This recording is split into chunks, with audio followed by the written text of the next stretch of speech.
if you're in a mindset where you think you have to ask people for money, you won't raise money. It's a difficult place to be. And I'm not talking about like detaching yourself from outcome and all that kind of stuff. That's not what I mean. It's about really about the way that you're approaching the situation, right? You should never be in a situation where like you have a deal and then you've got to go find money. So you literally have to go and ask people for money. Like raising money is really a two-stage process. Like first you have to build your investor base and then you go and offer them the deal. And you never say, give me money to anyone. You just say, this is the opportunity that's here. Take it or leave it. If you're an active real estate investor and you're looking to do larger deals, you're in the right place.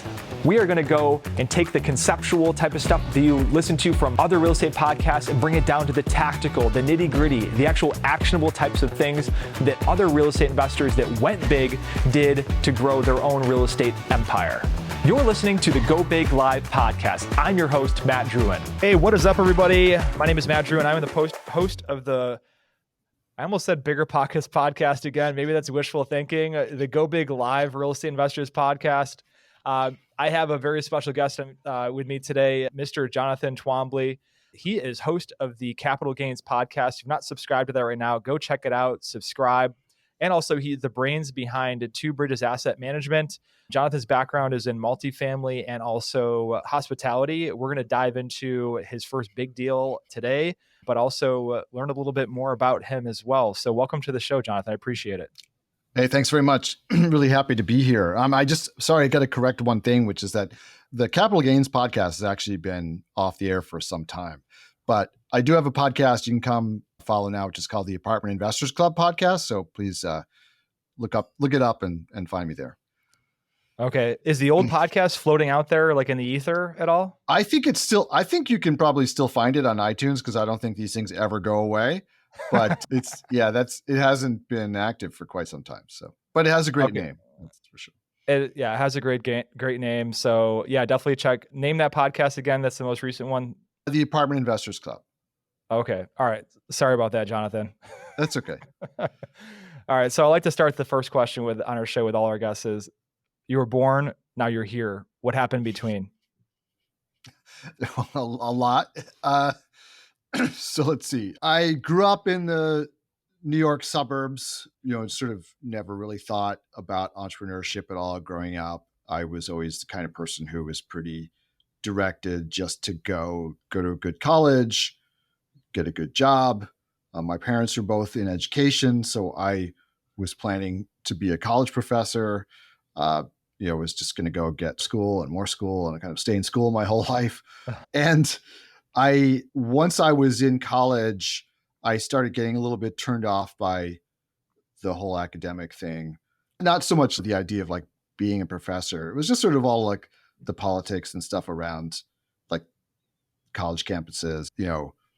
Being an academic is a field in which there are only like 3 people in the world who understand what you're doing or care. And all those 3 people like fight with each other like tooth and nail. And so you're fighting with the few people who actually care about what you do. It just didn't seem like a really healthy environment. So I decided not to do that. And I started getting interested in Japan when I was in college.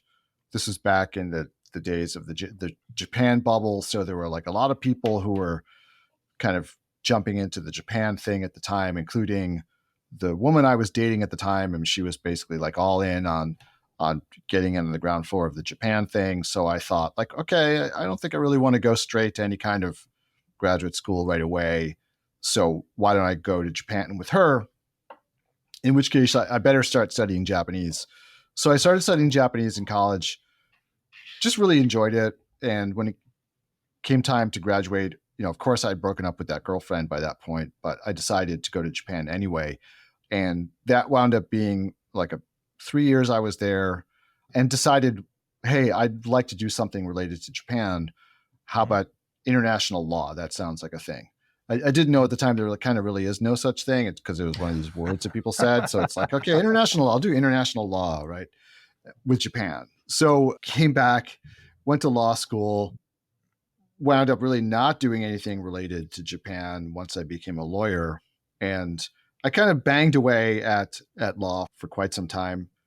I really enjoyed the first few years. I had a lot of fun, which I had my whole like legal career was sort of backwards. Like you're supposed to hate your first few years and then it gets better. But for me, the first few years are actually really great. Like I was working like one-on-one with like really senior people, like running in at a court, like winning, finding these like crazy theories to win cases and winning cases and like getting lots of like accolades and stuff for it. But I started realizing they keep on telling me how great I am, but they don't pay me anymore. Right. And I don't get advancement, right? They don't promote me. They're just like, oh, great job, go back to work. Right. Like that's it. I was looking at my friends who were working on Wall Street or whatever, and they did something like that. They would get a big promotion and a big bonus, right? And I was Mhm. like, none of this happens in law, right? It's just this lockstep compensation and whatever. And it just started really getting on my nerves. And then, of course, like the fun ended and I got into like a real grind of practicing law after the first few years, and it just really started to lose its appeal.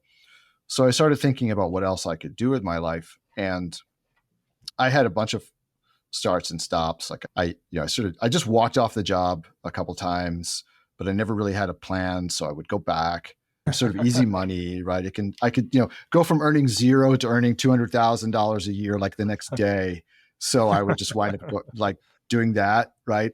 But it didn't really have any plan for what I was going to do and how I was going to extract myself from law until I hit upon a plan, which was like, okay, this is plan. I'll go back to plan A. I'll go be a college professor like I originally planned. So I went and Mhm. got myself into a graduate school program to study Japanese history. And while I was doing that, I wound up meeting the woman who would become my wife, and kind of thought she's Japanese actually. And I started thinking, well, my first job out of graduate school is probably going to be like at some small college somewhere where like she's going to be the only Japanese person within 100 miles. And I don't think that's really fair to her. So I'll go back to practicing law again. So I went back to practicing law. Finally, we're now getting almost to the end of the story. So I was practiced law for another 5 or 6 years. I was doing commercial litigation, but it was really focused on real estate. I was representing a lot of owners of real estate, and in particular, I was representing owners of hotels who were in litigation against hotel chains. So I think what a lot of people don't realize is if you go to stay at a hotel, it is almost never, I won't say never, but almost never owned by whatever the name is on it, right? So, like the Marriott does not own the real estate, right? The Hyatt does not own the real estate. That's owned by some, private equity fund or insurance company or wealthy individual or syndicate of individuals or something like that, but never by the hotel chain itself. So there's lots of friction between those two parties about how these things should be run and who pays for what. So I was involved in litigation with that. After the great financial crisis hit, my dissatisfaction being a lawyer hadn't gone away, right? Mhm. But I had gotten a break from it for a while. So it took a little while for it to kind of build up again. But after the great financial crisis, the work just really sort of dried up, and which was an indication of how bad things really were because, after the .com crash, like everybody was looking for somebody to sue. And so there was a lot of work for litigators, but after the great financial crisis, things were so bad that people didn't even want to spend the money looking for deep pockets, right? So unbelievably, like the litigation work dried up, even though we were sitting there waiting for a big wave of litigation work. And so I wound up actually getting terminated from that job because my work, I was sitting around for like 2 years making at that point like $300,000 a year and doing nothing except what I was doing was like I was getting on whatever, I can't remember what was before Trulia, or maybe it was Trulia at the time, just looking at like houses, right? Like Mhm. how many houses would I have to buy to replace my income, right? And just trying to figure out how I could do real estate instead on my own and make 300,000 bucks a year. And I couldn't really figure out how that would work because I was like, man, I would have to buy a lot of houses that put like 100 bucks in my pocket a month to like recreate this income. So I didn't get anywhere with it. But at some point, the it was clear the writing was on the wall that they were going to let me go. They were tired of paying my salary, and I really Mhm. wanted to break into real estate. And so I started doing a lot of like informational interviewing and sort of networking and trying to figure out like how I break into this field. And I had several kind of interesting conversations that happened all at once. One of which was like with a very senior real estate guy in New York who was like, look, Jonathan, I'm going to be honest with you that you have great experience. You have an amazing resume, but no one is going to want to hire you to work for them because you're too senior, right, to be like a grunt.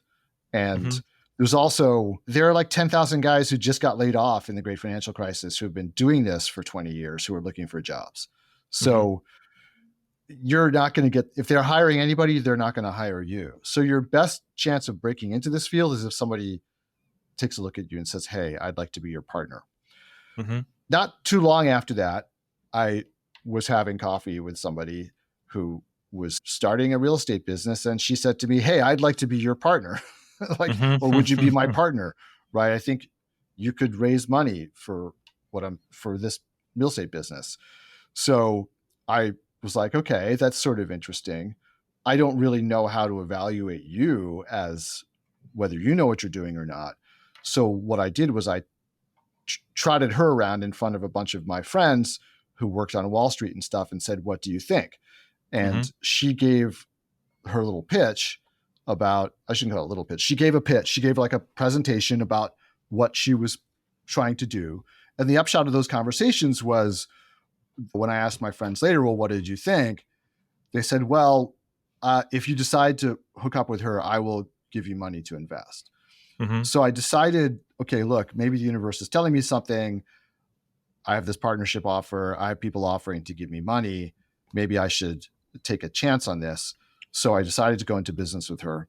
And that was kind of how I broke in.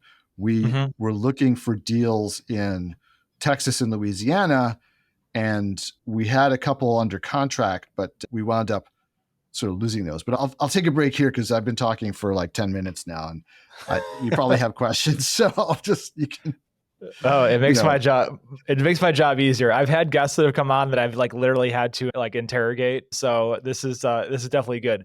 So when we were talking in the green room, Jonathan, it was like in terms of trying to pick the case study for the podcast, like most of the people who listen to the show are experienced real estate investors that they've never raised capital in their entire life. They maybe own a handful of maybe duplexes and triplexes. And most of the guests we have on the show, like the capital raise is like the hardest part of doing their first deal, right? Adding that deal to their, their credibility book, their first case study. And it sounds like you didn't really have that problem because it was this confluence of universal factors conspiring to, bring Jonathan into the real estate investing space, that sort of thing. So let me ask you this. You were looking at houses on Zillow and Trulia, and you were out kind of talking to people and that sort of thing. This person that was a senior real estate person that said, hey, why don't you get into real estate because you can't find a job someplace else? Like, tell me what happened, like specifically after that in terms of the order of operations. We're like, okay, I need to start talking to a lot of people that are active in this space and building those relationships. Like, tell me about what was in your mind at that point in time. Was there a plan, or was this just, I'm just going to poke around and explore this thing? yeah. So I didn't really have a plan. I was poking around. I think this period of time was sort of covered the time between me kind of figuring out that I was probably going to get fired and also me really wanting, like, I wasn't unhappy to get fired because I wanted to get out, but I was the writing was on the wall. And then I actually did get terminated. So I was on severance for 4 or 6 months or something. And I was just doing a lot of like, just networking with people who were in commercial real estate just to try to see what the lay of the land was. Like, it Mm-hmm. wasn't in too much of a rush because I had the severance, I had savings. So fortunately was in a position where I wasn't in any kind of desperation to get a job. So I Mm-hmm. had some time to think about it. So I was just talking with a lot of people, just trying to see what would emerge from these conversations. And, what, like I said, emerged was, me talking with this guy who is commercial real estate broker in New York, saying to me, based on his experience, like, look, you're not, and I think I was looking more at that time. So I wasn't completely haphazard or random about it because I probably could have gotten a job as a broker if I had wanted to, but Mm-hmm. I think I really was looking for more of like I think I wanted to get in on the investment side of Mm-hmm. things. And I guess having come from a big corporate background, my idea was, okay, well, I'll just go work for like a hedge fund or something like that, or a private equity fund. And that, so I think it was like, that was the context of the conversations I was having. And then being told like, hey, it's probably not very likely given your situation, but maybe if you, but maybe if someone will take a liking to you and want to partner up with you. And that's exactly what happened. Right. So Mm-hmm. through the course of this networking, I just happened to meet this person who, my first partner, who had just, she had started going to like real estate seminars and boot camps and stuff because her, uh, her husband had owned a bunch of real estate, like apartment buildings, and had said, I like essentially, I want to put you in charge of this stuff. I don't really want to work that much. I want you to Mm-hmm. do this. And then so she went to a bunch of these boot camps. Then she discovered syndication and she was like, oh, I want to do syndication. And her husband was like, I don't want to do that. I just want to, I own all this property. I'm just going to be semi-retired. So she was looking she wanted to be more aggressive and build a business, and her husband wasn't interested. Mm-hmm. So we just sort of came together. And, the funny thing is that like she didn't want to raise money. So I think she was looking for somebody she thought could raise money. I Mm-hmm. didn't know anything about raising money, and frankly, not really excited by the prospect of raising money either, because that involved like asking people for stuff, and I don't like asking people for anything. So I wasn't like gung ho to go raise money at the time, but I sort of accidentally did. Like I said, looking back on things, what I wound up doing was I did like an investor roadshow pitch fest, and inadvertently raised a couple $1,000,000 by doing it without Mm-hmm. trying to. So there's a lesson in there somewhere about raising money when you're not, but like you have no vested interest in trying to, like you're not trying to get the money. So it's Mm-hmm. easier to raise the money because the money was literally like offered to me. But the meeting, I took these, or got set up these meetings, not like to pitch a deal. I set up these meetings like, I want you to evaluate this person for me. Right. So, Uh-huh. and then the money came out of that. So, I don't know if I Yeah, answered. I see it now. It's like, because I think you and I are kindred spirits in that regard. I mean, I had, kind of rewinding the clock a little bit. Back in school, I had a fraternity brother that dated all these girls and that sort of thing. And I was like, I asked him, because I was like very timid. I don't want to ask anybody for anything either. I didn't even want to ask like a girl to go out to for pizza with me. And I was like, how do you do it, Jason? And he said one thing to me that really stuck to me to this day. And this is probably 19 years ago. And he said, game is lack of game. And so that really stuck with me. I was like, all right, you don't have to be slick or super like, intentional and that sort of thing. And I think if you come about like with curiosity and a good heart and wanting to give value where you can, I think that, I really like in the book, The Alchemist, like I think that the universe will conspire to give you what you desire. So I thought that's really cool. Yeah, I mean, listen, I teach people how to raise capital now, right? And one of the things I talk about a lot, and this is kind of skipping ahead though, is that if you're in a mindset where you think you have to ask people for money, you won't raise money. It's a difficult place to be. And I'm not talking about like detaching yourself from outcome and all kind of stuff. That's not what I mean. It's about the way that you're approaching the situation, right? You should never be in a situation where like you have a deal and then you've got to go find money. So you literally have to go and ask people for money. Like Mm-hmm. raising money is really a two-stage process. Like first you have to build your investor base and then you go and offer them the deal. And you never say, give me money to anyone. You just say, Mm-hmm. this is the opportunity that's here, take it Mm-hmm. or leave it. Right. And that is kind of what I did that first time without knowing that's what I did. I had created the relationships with high net worth people. I mean, they were friends of mine, right? So it wasn't intentional, but if you kind of look back and sort of break down what happened, well, first I developed these long-term relationships with people who had money, and Mm-hmm. then I presented an opportunity to them, and I didn't ask them for money. I didn't put any pressure on them to join. I just Mm-hmm. said, "What do you think?"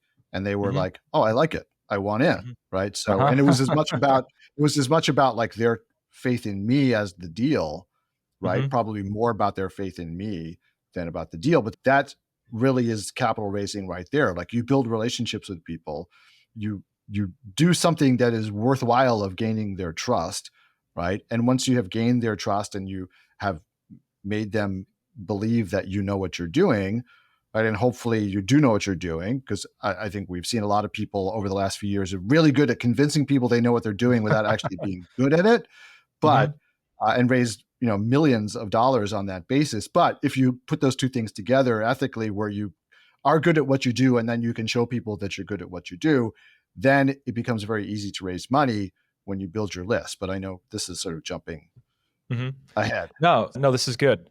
So I do want to dive into that this case study, right, and the origin of this first deal. But I just want to ask, I just want to kind of belabor this a little bit.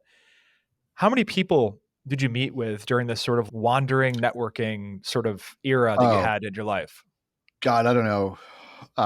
Because this was a long time ago. Maybe not that many. It was as many people as I knew how to come up with at the time. So maybe it was 10, 15 Hmm. people that I talked to sort of informally. But just that, so whoever I was meeting and like I was doing sort of general networking. And then every time I heard somebody was in real estate, like, oh, can can we get, can we meet? So it Hmm. wasn't like hundreds of people. It was like, you know, low two figures of people that I met. Yeah. Yeah, I was just curious about that. I was like, all right, was like Jonathan meeting with like 100 people in 60 days or something like that? Because I think that people can kind of get in their head too, is like when they look at something that's big ahead of them, like you're looking at a mountain that you need to climb and it can be intimidating and it kind of, discourages a lot of people from just taking that one like incremental step, right? Asking for a meeting and just like, letting things happen. And some things at like conversations can evolve organically too. So no, thanks for that clarification. Yeah, just one meeting can lead all kinds of places, right? You just never know which Mhm. which is the one meeting that's going to suddenly lead to, some amazing outcome. But it always you might have to go through a bunch of meetings before you hit that one or two that really go somewhere. But Mhm. it doesn't have to take months or years for this to happen. Yeah, absolutely. So, Jonathan, let's dive into the case study here for the show. Tell me about the origin of this deal or opportunity, and you mentioned some frustrations that maybe are not as common to some of our other guests in the show. So, just kind of walk me through that. Yeah, so, the first deal that I did is really the story of several deals that kind of didn't work, right? So, going back, I met my first partner. I had a couple of very high net worth investors sort of lined up, and we were looking for deals in Texas and Louisiana because that was where my partner already, she and her husband already owned property there. So we figured we'd start there. Hmm. And it took us about a year, I think, to find a deal that we were able to get under contract. Hmm. And the funny thing is, just sort of backing up a little bit, I know the show is about doing your first big deal. And I started off doing big deals, but I didn't start off there mentally, right? I mean, I was looking, like you said, at houses before I met my first partner. Then when we got together, it's funny that we never actually had the conversation about what exactly are you doing? She Hmm. said, I'm investing in apartment buildings, right? I didn't ask her what that meant. I just Hmm. assumed, because here we are in New York City and I lived in Brooklyn, and what everybody talked about there was like investing in brownstones ahead of gentrification, right? Like trying to get like over on the next block that the gentrification is going to. Like that was what I thought real estate investing was. Hmm. So when we had our first like day of work where I went to her house and we started working, and she said, "Oh, we're buying 100-unit buildings in Louisiana." I was like, "What? Like, how do you do that? Like, how does somebody buy 100 units?" And then she sort of explained what syndication was to me. And at the time, this is before the crazy run up in prices, but buying 100 units in Louisiana was not that much more expensive than buying a 3-unit brownstone in Brooklyn, right? So it was crazy, right? So I was like, "Oh, okay." So then I started learning syndication, and then but so it took us about a year to find that first deal, and then we got the first one under contract, and then we almost immediately got a second one under contract from the same seller, and Hmm. they were both in Louisiana. They were rough. These were like really pretty rough deals, but we underwrote them. We thought they were going to cash flow really well. We were going to do some value add to them, and we I had the money lined up from my two guys. We were all set to go. They were able to put up all the capital for these two deals. Mm-hmm. And so we started going down the road of due diligence. We lined up some debt, and then literally at the last moment, the lenders backed out of the deal. And I mean, it was kind of crazy, like the reasons that they gave for it. It was very kind of pretextual. They went for so usually if you know anything about the commercial lending process, kind of like the last step in the whole process is for them to do their site visit. That's sort of like, they go essentially to check that the property is really there and you're not like defrauding them of the property, right? It's not just like a hole in the ground or something. So, but if you get to that stage, the deal is basically done. Like this is just usually a check the box exercise. And they sent their junior underwriter down to go look at the properties, and then they tanked the deal, right? And they sent us this report about why they were tanking the deal, and it was crazy stuff. It was like 6 of the units are down, and like, well, yeah, we know that's part of the plan. That's why we're buying it so cheap. And then they were like, the breezeways are dirty, and we're like, yeah, we're going to power wash, you know. There was a golf course next door to one of them, which we thought was actually a great amenity. And you know, one of the comments was golf ball had come through window, right? This is why they turned down this loan. Golf ball comes through window, right? So when I talked, later with friends of mine who were debt brokers, they were like, yeah, they just decided they didn't want to do the deal. None of this stuff makes any sense. But so the problem was we were stuck in the lending environment. This is 2012. It's not a great lending environment. Banks were just they were very picky about everything. I think, frankly, also they just didn't like Louisiana, like the whole state. They were just like, no, we just don't think so. And so we were stuck. We ran around. We tried to find alternative debt. We kind of didn't. Part of this was inexperience. Also, I think we didn't realize that being a buyer in that situation meant that we could probably get pretty much as much extra time from the seller as we wanted to get another lender on board.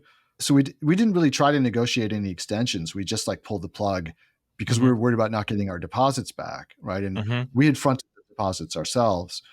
So we got our deposits back, but we were still out like all the due diligence costs, lender fees, all that sort of stuff. So we wound up, out of pocket and out of 18 months of work essentially, and not getting paid, and looking, this is going to be our big payday when we get acquisition fees and whatnot. So we were basically just nothing to show for all this work and money spent. And at that point we decided that like, hey, we probably should go our separate ways, because we also just weren't really seeing eye to eye on a lot of stuff.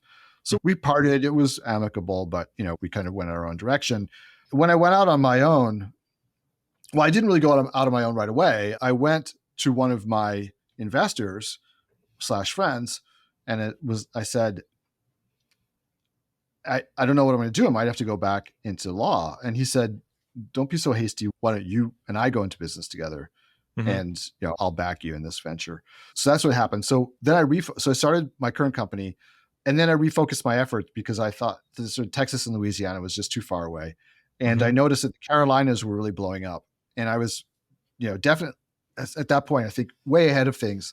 Not a lot of other people had really noticed that the Carolinas were looking really good. North Carolina, yes, not so much South Carolina.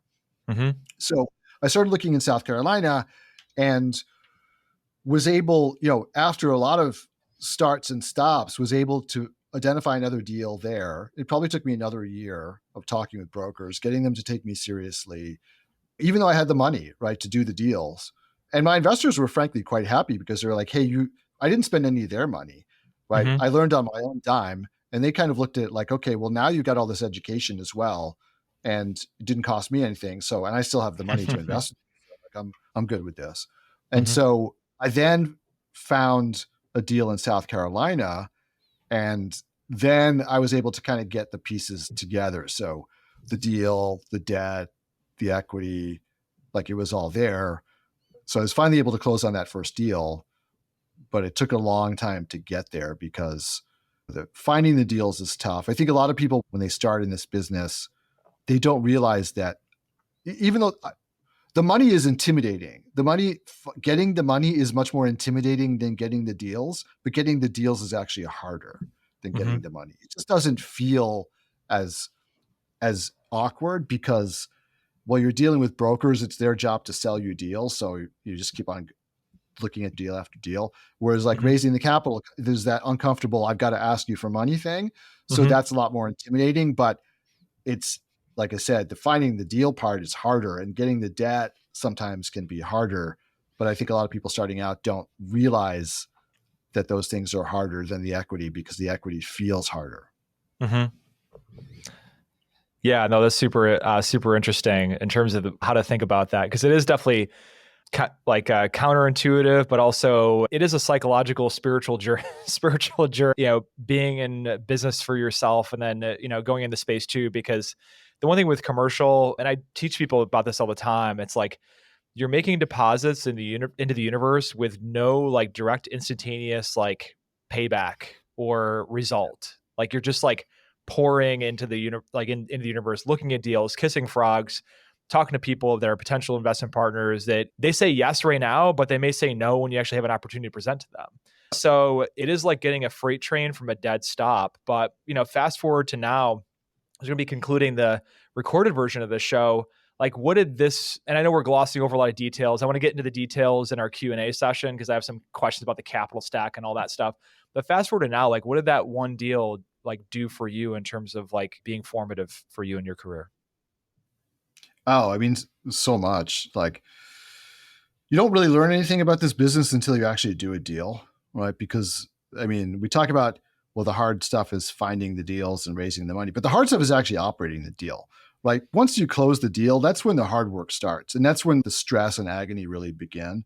Mm-hmm. So I just learned like how bad my underwriting was, how many bad assumptions I made, Mm-hmm. bad information that I believed. And gosh, I mean, so much stuff like that. I learned also the deals that look good on paper may not be the deals that actually perform the best, right? Because of all kinds of factors. But I know Mm-hmm. like a lot of people start out, and I did too, with C properties, and they look good on paper, but they, you know, buying at a higher cap rate, you probably wind up making the same amount of money on a higher quality deal than you do getting a better cap rate on a lower quality deal. And you're not chasing tenants to pay you rent, and you're not dealing with all of these maintenance issues all the time. So I just, I learned so much from that first deal, but also the thing too, once you close on a deal, then suddenly people start paying attention to you. So it just becomes a lot easier to find deals, right? And so brokers start bringing you deals and start bringing you off market deals once you prove that you're kind of a player. And Mm-hmm. I'm seeing this happen in the hotel space now too, that since I've shifted in that direction, suddenly it's like close a couple deals, and now people are like reaching out to me on LinkedIn all the time with like, hey, I've got this deal. Mm-hmm. Of course, most of it is not within the our buy box, but nevertheless, it changes things dramatically once you do that first deal. 100%. So, Jonathan, we're going to launch into Q&A shortly, but to conclude, are you doing any raises right now for deals you do have under contract that you want to tell us about, that we can put something in the show notes for our listeners to learn more? Yeah, unfortunately not. I mean, we just closed a deal a couple of weeks ago, but we are actively looking for more deals on the hotel rehab. We're doing value add on hotels now. So we're always obviously looking for investors for that, but we don't have an active raise at the moment. Mm-hmm. All right, excellent. Well, we'll definitely put your website in the show notes so people can get connected with you. Also, I know you're active on LinkedIn. A good way to connect with you is on LinkedIn as well. Absolutely. Yeah. Just hit me up on LinkedIn. I'm happy to connect. Sweet. All right, great. If you are listening to the recorded version of this show right now on Apple or Spotify or wherever you get your podcasts in podcast land, and you want to get on the live Q&A with absolute real estate beasts like Mr. Jonathan Twombly, Reed Goosens, Gino Barbaro, Matt Faircloth, Ashley Kerr, just our amazing guests, you got to get into our Facebook group, the Go Big Live Real Estate Investors Group. It's completely free. We actually air these episodes right now, immediately, so you can actually catch them early and also get your questions answered directly and have access to our guests. So definitely be sure to join there, and I'll let you in. For the time being, we're going to sign out and jump in with our live studio audience right now. Thanks a lot, Jonathan, for being on the show.